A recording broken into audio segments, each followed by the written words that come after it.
Hello, and many thanks for joining us on this edition of the program, People, Politics, and Power. I am Imoni Amarere.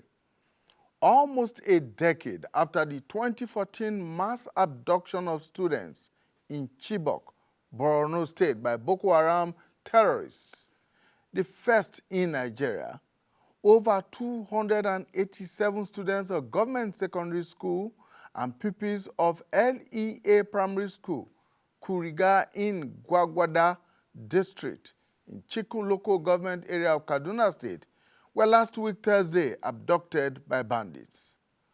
Reports indicate that the pupils and students, alongside their teachers, some as young as 8 years, were taken by bandits numbering hundreds at about 8:20 a.m. after the morning assembly. Even as Nigerians were still grappling with the shock of that occurrence, about 15 students of an Islamia school in Tsangaya, Gidon Bakuso, in Gada local government area of Sokoto State, were again reportedly abducted by bandits on Saturday, just 2 days apart. A few days before the Kaduna incident, over 200 internally displaced persons, mostly women and children, had been abducted by ISWAP terrorists from their camp in Wuge community in Gala, headquarters of Gaborun Gala local government area of Borno State, while they were fetching firewood in the bush. For Kaduna State, it has been a harvest of students' abductions in the last 3 or so years. The state has been particularly vulnerable to bandit attacks. The first was on March 11, 2021, when gunmen attacked the Federal College of Forestry Mechanization, AFACA, in Igabi local government area and kidnapped 39 students. This was followed a few weeks later on April 20, 2021, when at least 20 students and staff of Greenfield University were kidnapped in Kasarami village in Chukun local government area by suspected bandits. Now, 5 of the students reportedly lost their lives in that incident. On June 11, 2021, 8 students and 2 lecturers of Nuhu Bamali Polytechnic Zaria were abducted from their hostels and staff quarters. And on July 5, 2021, gunmen again invaded Bethel Baptist High School in Damishi and abducted 121 students. Now, the last of the abducted students, Treasure Ayuba, regained his freedom only on November 3, 2023, when he escaped from his captors after spending 2 years and 4 months in captivity. Now, on May 18, 2022, kidnappers again abducted 4 students of the Kaduna State College of Education, Gidan Waya, in Jama local government area. Now, given the number of cases of school abductions that have been recorded in the last couple of years, the Northwest geopolitical zone especially clearly tops the chart as most vulnerable. Why is this so? Now, after the Chibok mass abductions, the Nigerian government, in collaboration with development partners, initiated the Safe Schools program. Yet, abduction of students have continued unabated. Has the initiative or program failed or collapsed?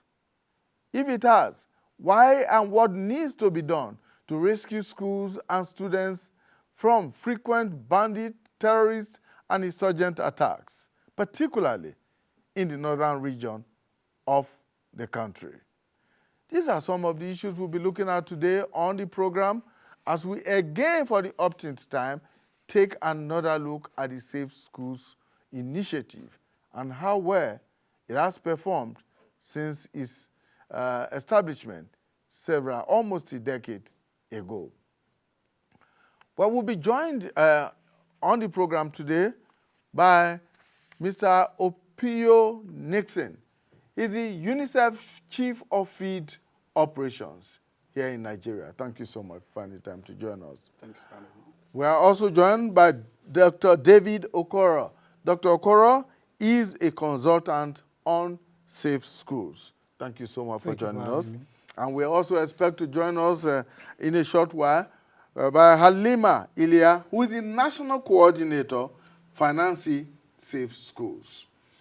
That's our lineup for now, but let us begin by hearing some of the voices from the Kaduna abduction. You recall that a few days ago, the Vice President actually visited Kaduna State and spoke with stakeholders in that state.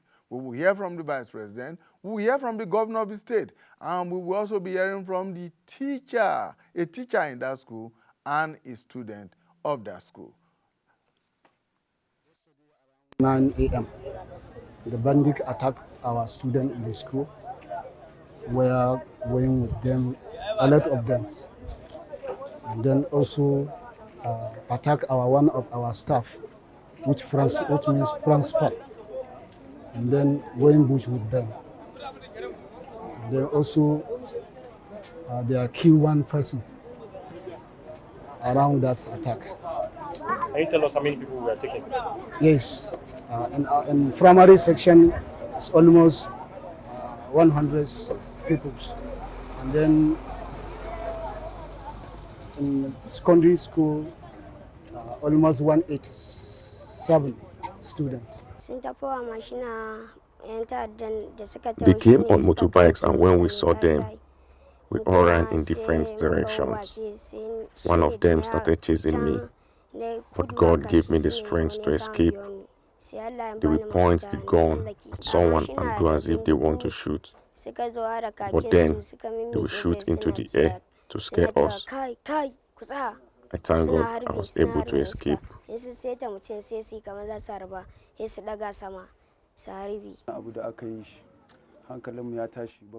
The truth is that I cannot sleep. My thoughts are in disarray. Together with my wife, we are pleading with the government to help us rescue the children. Look at these innocent children. Most of them have not eaten before their abduction. Now we don't even know what is happening to them. We can't sleep, neither can we eat. Our crops have been eaten up by their cattle. Sometimes we have to look for food to feed our families. Even if they demand for ransom, we don't have it. We are solely depending on the government for help. But what I can say here is that by the grace of God, under my able leadership, we will try as much as possible to ensure that every child returns. By the grace of God, inshallah. We are doing our best. I'm going to work with the community leaders. I want to work with the traditional rulers here, as well as the youth, to ensure that every child return back home by the grace of God. And we have also sat down with the parents of those children that have been kidnapped. Even we have sent a strong message to the mothers, and we made it clear to them that one of the most important responsibilities of the government is this, to ensure that we protect the lives and properties of our citizens. The president was personally pained by what happened, and he has instructed the security agencies to leave no stone unturned until we return our kids back to their parents. He is in regular contact with the governor of Kaduna State. Today, so far, he has spoken with the governor 4 times. He has spoken with me 3 times about how far with the rescue of the kids. But as rightly captured by His Excellency, discretion is the better part of valor. I will align with His Excellency and impress on our friends in the media. You are all stakeholders in the Nigeria project. Let us be much more circumspect. Let us be very, very selective in our choice of reporting for the interest of our kids. That that are not currently with us. I want to commend you and solicit for your continued support and empathy.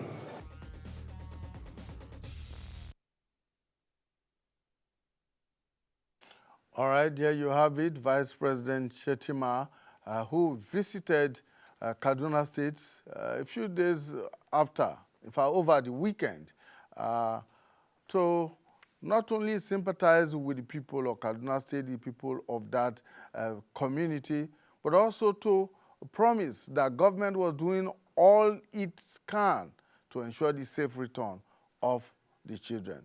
Well, latest information available to us indicate that indeed some of the pupils and students may have actually escaped from their captors, but the larger bulk of the children are still with their captors in the forest. 287 of them were, we understand that about 10 or 15 of them successfully escaped. So the larger bulk of the children are still in the captivity of their abductors. Well, still very much here with us, Opio Nixon, UNICEF Chief of Field Operations. UNICEF, by the way, is one of the development partners that collaborated with the Nigerian government in putting together the Safe Schools initiative. Mr. Opio, thank you so much for joining us, and Dr. David Okoro, who is a consultant on Safe Schools. Madam Halima Ilia, who is the National Coordinator Financing Safe Schools, will join us in a short while. So let's begin this way, Mr. Nixon. What is the possibility of the return of these children who are now in the captivity of these bandits? Thank you for having me. And let me commence first and foremost by pointing out that what happened in Kaduna, Sokoto, and the other locations that you've highlighted is totally unacceptable.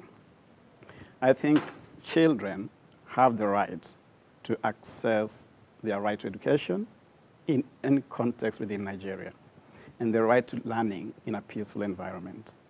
We are a bit disturbed to see the level at which these incidents have occurred. And as you noted, one incident occurred barely 2 days after the one in Kaduna. We have a team in Kaduna at the moment because we do have field presence in Sokoto, in Kaduna, in Kano, so the northwest zone that you did refer to.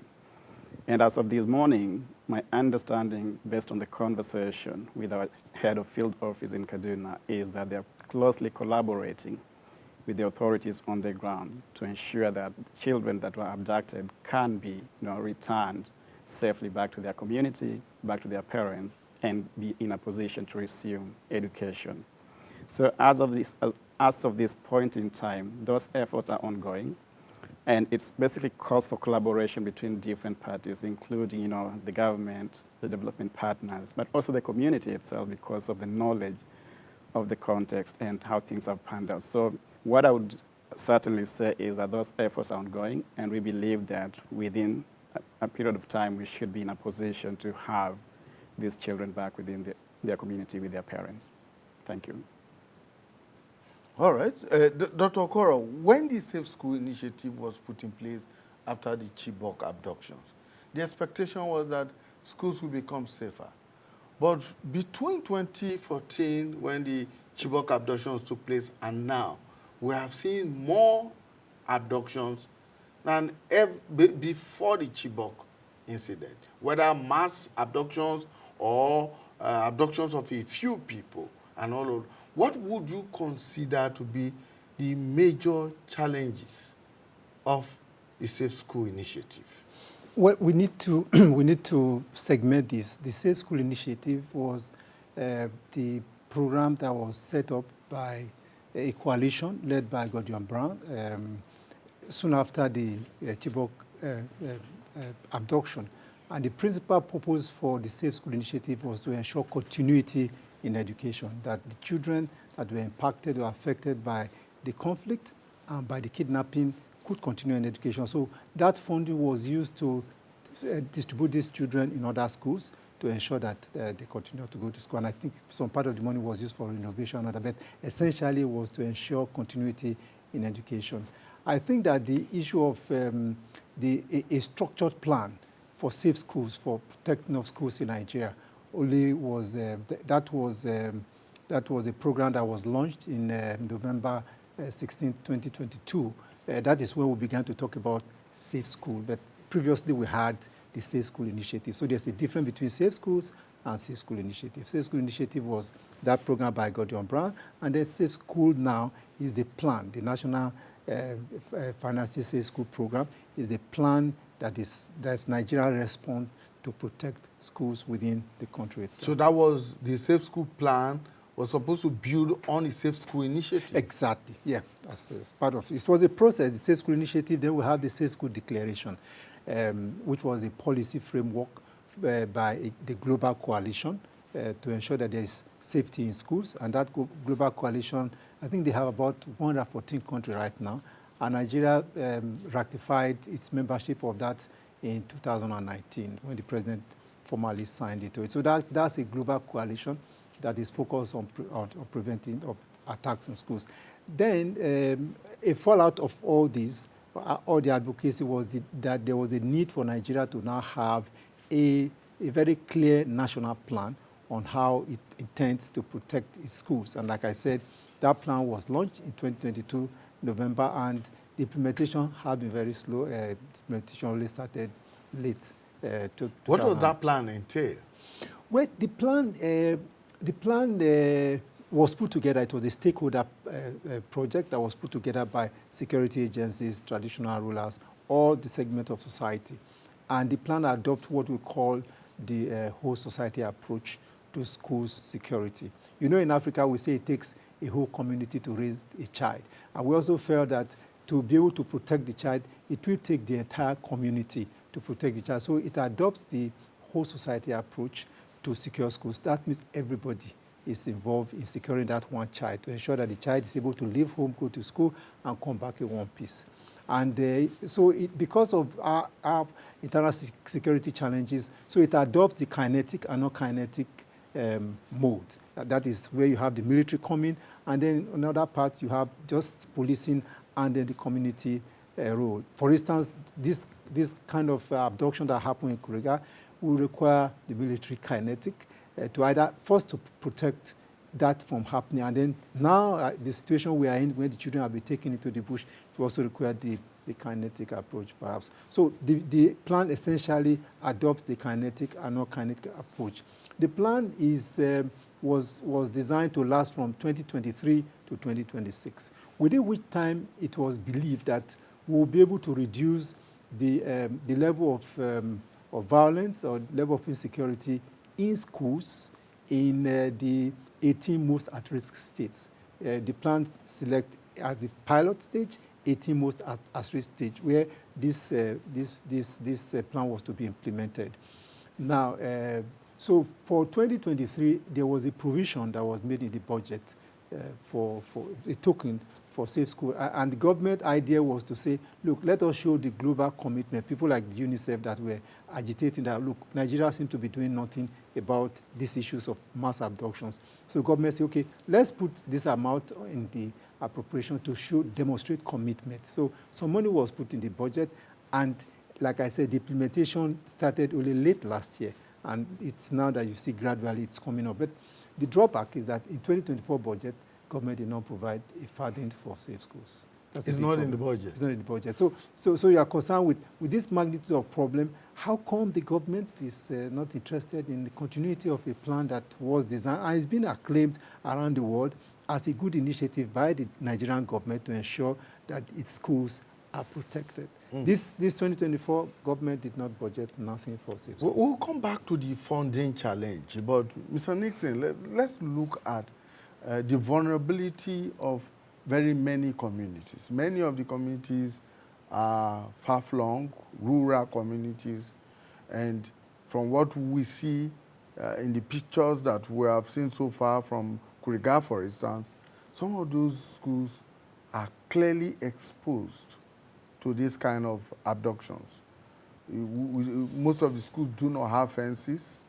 Most of the schools do not have security presence, so it's easy for anybody to walk in there. And from what we have learned from the incident in Kaduna, hundreds of bandits on motorbikes simply drove into the premises and headed the children away like cows into the bush. Now, you talked earlier on of collaboration, even engagement with local communities.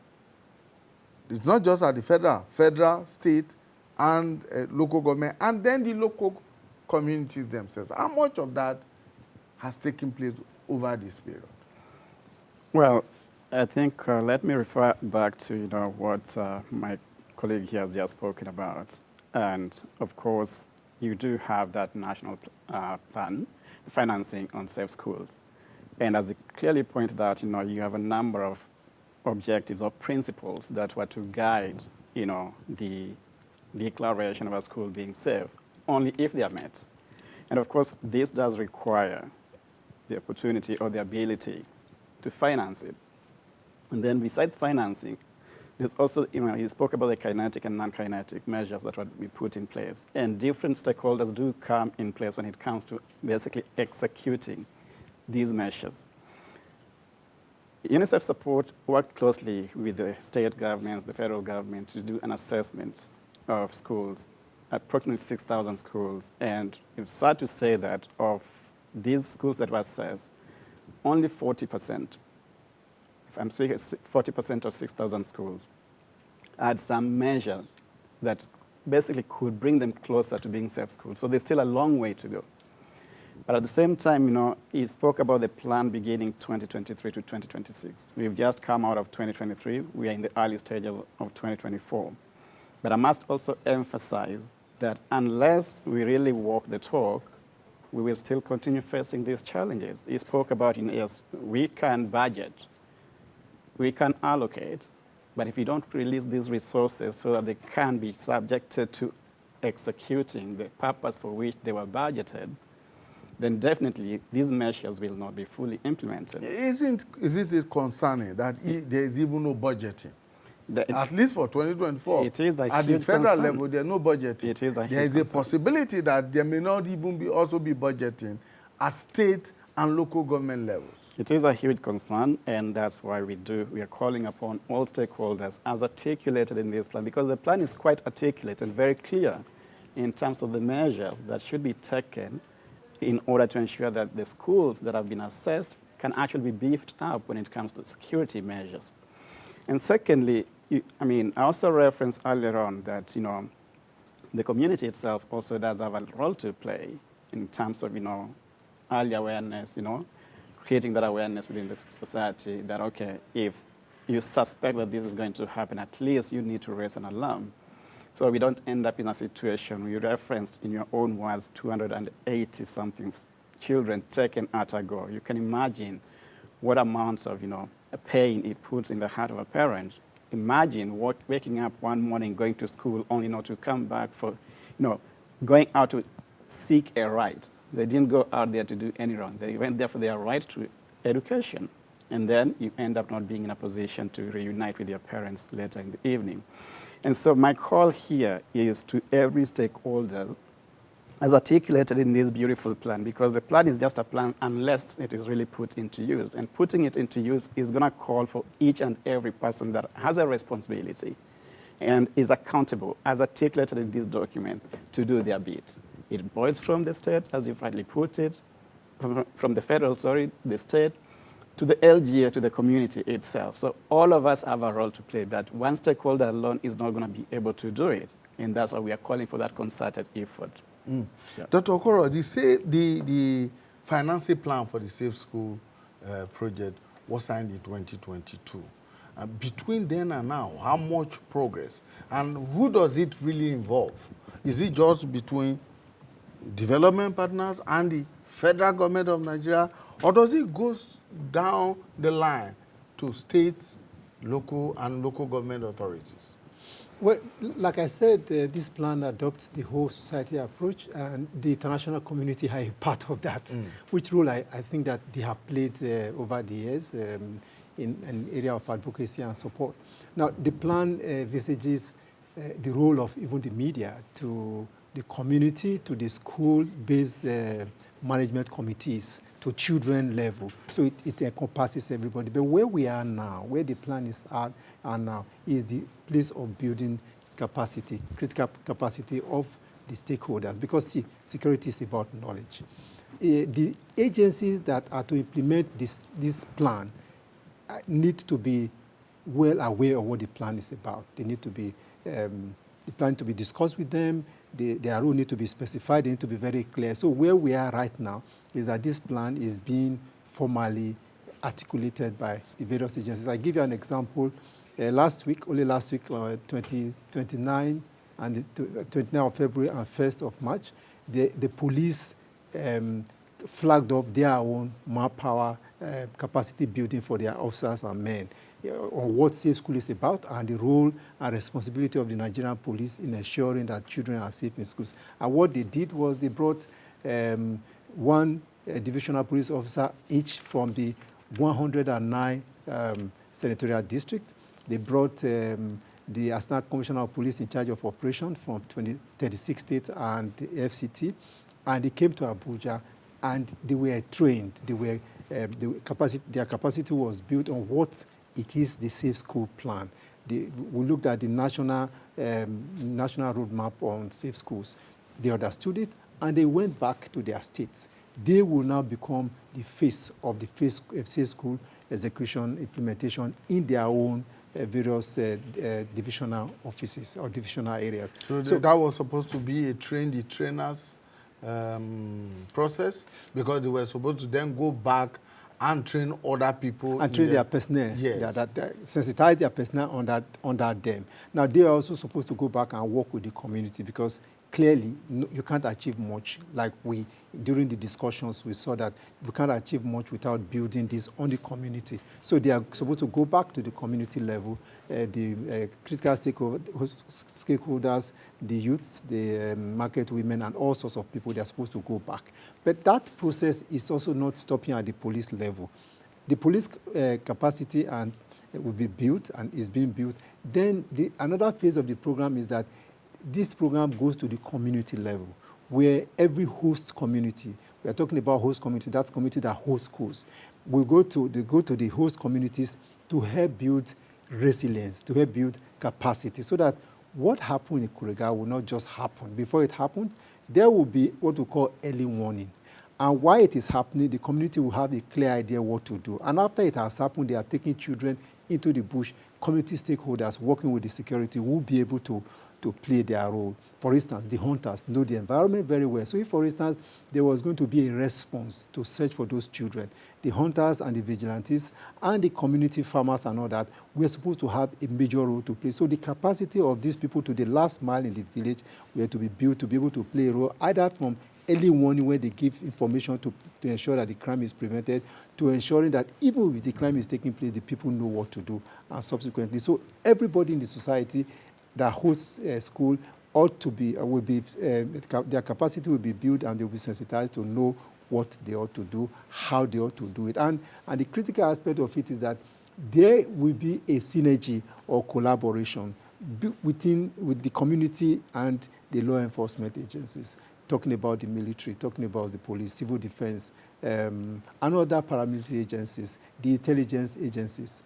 Currently, there is a very good synergy that is being built among these agencies, these various preventive and responsive agencies, to know what role they ought to play and be able to play it. Unfortunately, the program is just starting, the implementation is just starting, you are having this kind of crisis. But let me just say this. The problem of continual attack of schools will not abate just because we have a program. We have a major internal security crisis in Nigeria. And that is what needs to be addressed. That internal security crisis in Nigeria will need to be addressed because schools are within the country itself. And if the entire country is not safe, if insecurity is a major problem, it will also impact schools. So I think that, yes, we must support the Safe School project, but we must also deploy enough resources to ensure that our internal security is truly assured. Mr. Nixon, let's look at, we have a live situation on our hands now. Kuriga, over 187 students and pupils, some of them as young as 8. Sokoto, at this point in time, it is speculated that it's about 15 or so of the Islamia students that were taken. These are not the first and may probably not be the last. And as Dr. Okoro has said, it all stems from the insecurity in the land. Now, what do you think can and should be done in the immediate, in the and of course in the long run to stem this tide of abduction of students? Is it? Do you think that it is simply for the ransoms that some of these bandits are collecting from such operations, or indeed there may be other motives behind? We know that there are other abductions taking place here and there, but mass abduction of children, what do you think should and can be done? Yeah, thank you so much. I think it would be important to look in the immediate because, I mean, there's also the medium term and the long term. And the long term definitely boils back to, the implementation of the plan itself and taking all these measures in place, but as well as, addressing that the security challenges that the country is facing, as Dr. Okoro has put it. But I think in the immediate term, you do have families who have children that are missing. You can imagine what impact it has on their mental and emotional well-being. That applies across the locations, the zone, the northwest zone, as well as the northeast that you did point out about these IDP women that were taken. And what we've immediately done as UNICEF is to basically liaise with the state authorities to provide psychosocial support to the families that have been affected. And that's already ongoing in Kuriga as we speak right now.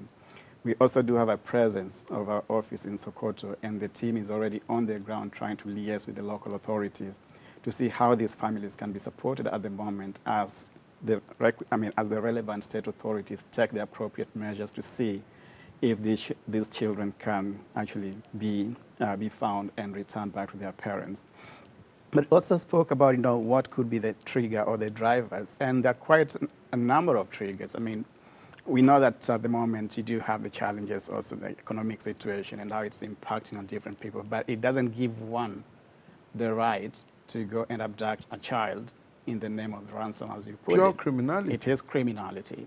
And criminality can be addressed through, the different measures, different channels that the state has, including through, the judicial system, if they are brought to account. But that also, it goes beyond what UNICEF's mandate is, but it boils back to, some of those specific areas that have been articulated that needs to be undertaken. And Dr. Okoro actually spoke to a great extent on how the different parties really need to come together to ensure that, first and foremost, the environment within which we live is safe, right? That way I will feel safe to have my child go out there to seek education. But also wish to remind us that in 2022, UNICEF and partners supported the Ministry of Education to roll out the Learning Passport, which is a digital platform through which education can be actually delivered. The challenge there is that not every school is equipped to provide learning through the digital means, and that is an aspect or an area that, together with partners, could be explored to ensure that, yes, this school facility may be difficult to access, but learning can continue through other measures that are already available. The platform is there. All it requires is to be rolled out, and that will require some little investment in terms of connectivity digitally, in terms of the gadgets that they will need to access that education. And then we see how we can sustain learning even if the security environment is not that conducive. So the infrastructure challenge is Exactly. what we're talking about Exactly. here. All right, let's quickly cross over to Kaduna. where we have our correspondent, Abimaje Moses, who has visited the Kuriga community and has been covering these incidents since it happened on Thursday. Thank you so much, Abimaje, for joining us. Abimaje, can you hear us? Please unmute and speak with us, Abimaje Moses. Okay, can you hear me now? Yes, we can hear you. Well, what is the latest development with this abduction?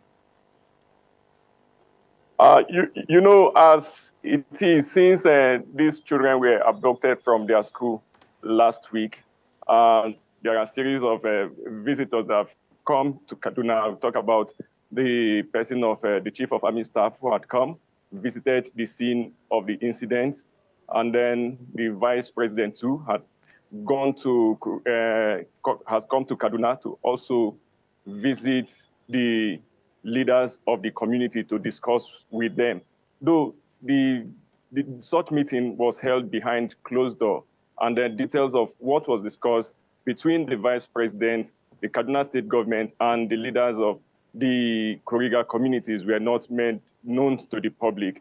But as we speak, apart from the two children that escaped from the grip of the bandits, we still have about 285 of them, and then their head teacher that is still that are still held hostages. So with that, the military have actually not come out with to disclose the plan that they have, but from feelers that we're getting that they are making efforts, and even the vice president, like he promised, from the video that was played earlier on, that they're going to ensure that the children are released unhurt. But when we want to look at the geography of Kuriga, the distance between Kaduna and Kuriga is up to like 2.5 hours traveling to Kuriga. And then Kuriga is the last village that borders Breningwari, and it is one of the largest communities of the three communities that are standing. All other communities along that route from Kaduna to Breningwari have been, those communities have been displaced. And so the only communities that you could have are Buruku, Udawa, and then Kuriga, which was just recently attacked. And then it is actually difficult for you to put a call through because the network there is so bad that you cannot really access. Maybe perhaps that was the reason why there was no prompt response from the military, because they could not really, even when you try to call, there was no network. And so like you earlier said, in the school there are no perimeter fencing. And so the children are actually exposed. And that was why when the bandits came, they could just come, pick the children, and then lead them into the bush like cattle. Now, confirm to us, Abimaje, that only 2 of the 287 students and pupils actually escaped. Yes, from even the reports I filed, those 2 children came up to actually speak, and then they told their own side of the story, how they were able to escape from the grip of their abductor. All right. Now, what is the community itself doing? I mean, the local hunters or local vigilantes that may be existing in that community, have they been of any assistance to the security agencies in this regard, in recovering these children?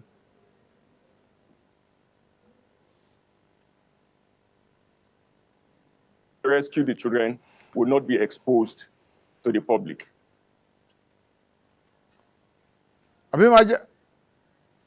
All right, we appear to be having some network challenges with Abimaje there, but he did say something, that Kuriga and that axis, communication is very poor, very bad, and that may be responsible for the late response or to the abduction.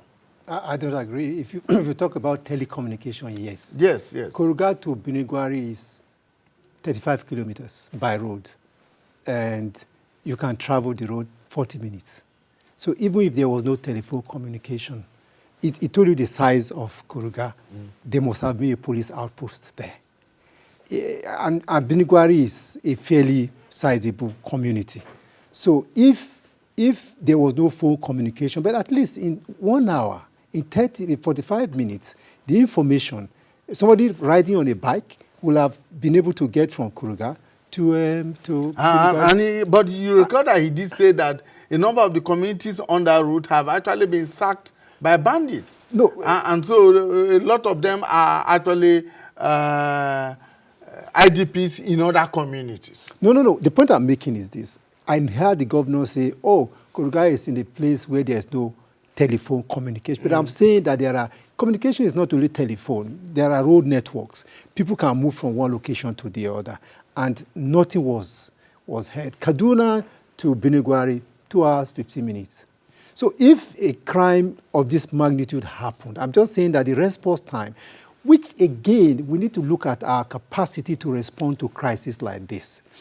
We've seen similar issues when Kagara happened, when other kidnapping happened, exactly the same procedure happened.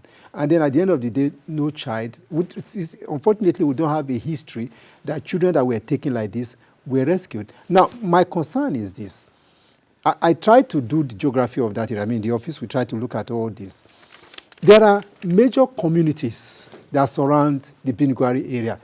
The area completely, I mean, truly is bandit infested. Exactly, it is because the Binigwari area is bandit infested. Yeah. You know, coming from Zamfara, Katsina, Kaduna to Niger, that stretch is bandit infected. And 1 hour or 1.5 hours head start for the bandits is a lot of time for them to have to move so fast into the forest. No, they couldn't have moved. See, these guys are carrying over 200 children. Yes. Some are 8 years. So think about moving 200 children.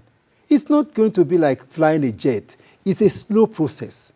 So you ask yourself, during this period, they are not walking on an expressway. It's a forest, mountainous areas, hilly areas, and all that. The process of movement would be very slow. I am concerned that the response had not come.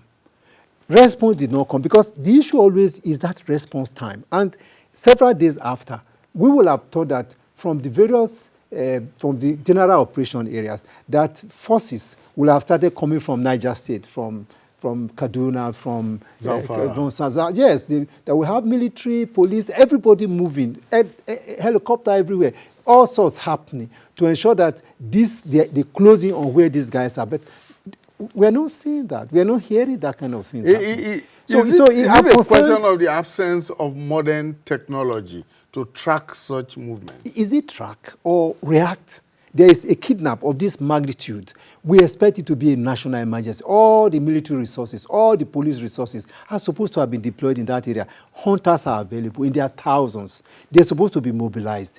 Vigilantes are available in their thousands. We expect that area by now should be dominated. See, you cannot hide 200 children under a table. So it's not that they cannot be tracked because of their number. And then these bandits are passing through communities. In those areas where they are going through, taking these children everywhere, there are also communities. Even though you say they are no longer being habited, but people still generally around. You still find farmers and hunters. I'm just saying that it is concerning that, once again, this is the scenario we have always seen. In those places, there are hardly any farmers in farms now. No, because the bandits themselves have sacked those communities and sacked this is what people happens from their farms. Bandits and the community have a way of cohabiting. This school have always been here, and bandits have always been in that environment. I'm just concerned that maybe something happened, or the bandit decided to create an awareness, or they are looking for money that they struck. But the bandits have always been there, with that school haven't been in that environment. So the bandits are in that environment. The people live side by side the bandits. So if you ask me, the scenario is still ripe. See, we were in Sokoto last year, August, and we visited some schools. I recall there was a school we visited within the Sokoto metropolis, maybe in the fringes, and the school teacher told us that that route is a normal place that bandits follow. So it's not that the bandits are coming from the moon, they're always around. So any day they can decide to go take some children for ransom. That's why I said it's a national security concern that we must evaluate to say how prepared, what is our capacity to protect our country. We must, because these things shouldn't happen. I mean, all over the world, Nigeria is trending for the wrong reason once more. I get international media asking what is happening in your country. So we should look again, evaluate our capability and our preparedness to protect our internal security of our nation. Because schools are just within, the schools are just happen to be part of the stakeholders within our nation. All right, I understand that Abemaje Moses is back with us in Kaduna. Abemaje, we are sorry for that breaking transmission, network of course. But go on, tell us what exactly the situation is now. I mean, in terms of trying to rescue these children, we have talked about the military and the police presence in those areas. But like Dr. Okoro has said, there are also local hunters, vigilantes, and others who are in those communities who can be of assistance. How much of that are we getting? Yes, I think, like he rightly pointed out, there are local vigilantes. But when this same incident happened, the date it did, one of the teachers that was interviewed said that some of the local vigilantes tried to chase the bandits to ensure that they rescue some of the children, but they were actually overpowered, and that was what resulted even to the death of one of the bandits. No, not the bandits now, of the local vigilante. But I know, like he is talking about the military and then fast response, and then looking at maybe road network. Yes, there may not be. There may not be communication network on that along in Kuriga and or towards that axis. But if you look at even the road itself, the road is very, very bad. And then most of the communities, you discover that there are too much ungoverned spaces around that place. So it becomes even very difficult, though to even go into the forest to get them. Now, because the children, as much as they are, they cannot be kept under the table. Yes, it is quite true that they are large enough and they may not have even traveled even too far like we speak. But you know one thing with the bandits, and then what they will likely do is to ensure that they will try to use these children as shield to protect themselves so that the military will not come and just come and then attack them and then rescue the children. So you discover that using kinetic approach may be quite difficult. And then the military will want to be distinct, just like I said, that they don't want to disclose their plans to ensure that these children are rescued.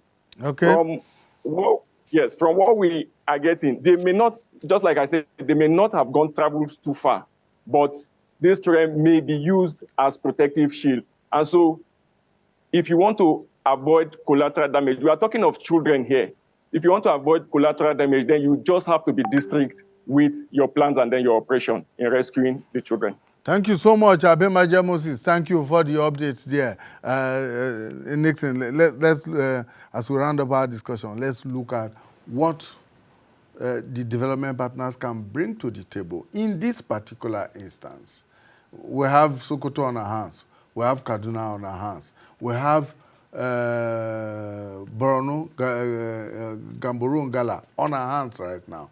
What support can development partners like UNICEF offer to ensure that we rescue these people safely? Thank you so much. I think on the rescue bit, I would like to a little bit side with Dr. Okoro in terms of the role that the state has in terms of getting these children from the localities where they are, because I don't think that the development partners would have that capacity to do that.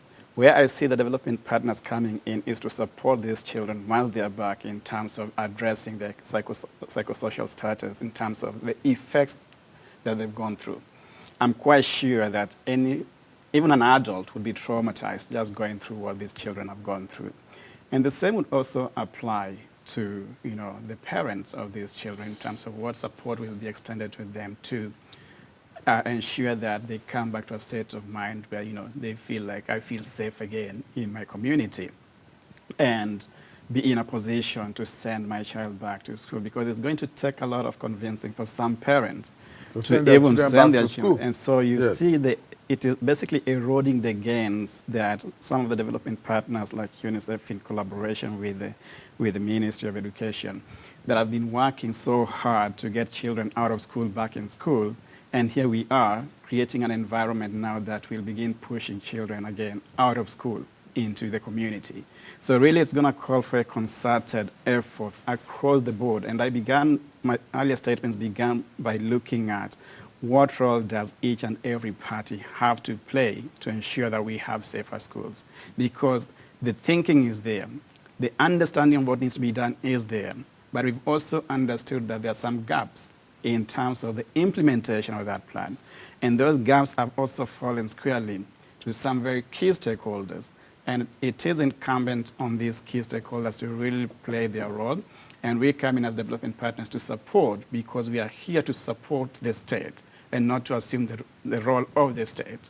And I really think that we really need to make that clear, that in as much as we can support, we can only support up to a certain extent, but the state is in the driving seat. Yeah. And we're willing to work with the state to ensure that children can access education, that they can basically feel that they have a right to live peacefully within their communities, and they have a right to basically access the services that we as an organization are providing. Thank you. Dr. Okoro, finally, how do you think that funding for this Safe School Plan can be improved? Well, given that there's no budgetary allocation for 2024, where will the funding come from? We have a situation on our hands. Yeah, I was just going to say that if we truly implement this plan, we can be sure that our school will be substantially safe because it has all the components. International development partners have a role to play in funding, in terms of training, capacity building at the local areas. But I think that now that things like this are happening, maybe it was an oversight that the budget was not funded previously, but I hear that currently the National Assembly is reviewing the budget for 2024, so it could just be an opportunity now to include this, because what is required to secure schools is in this plan. And if every agency is properly resourced, we'll have our schools that are safe. So the funding, yeah, it's a challenge, but we have philanthropists' role to play, wealthy Nigerian, both local and international, businesses that can support this international community. Everybody have a role to play. And like it says, if every segment of society will play their role, led by government, we'll be able to achieve the objective of safe schools. And like the plan envisages, by the end of the first, this short term, we should be able to say significantly that our schools are safe in terms of prevention of attacks, and when attacks happen, in terms of response.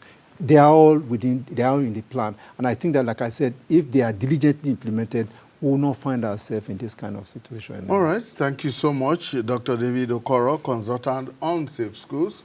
And he's been joined by Opio Nixon, UNICEF Chief of Field Operations in Nigeria. Thank you so much for your time. Unfortunately, Halima Elia was unable to join us.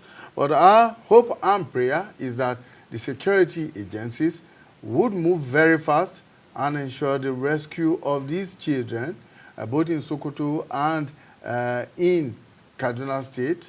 Quite a huge number of children, some of them very young children. And I'm just wondering, honestly, I'm wondering how those children are faring in the forest where they have been taken into.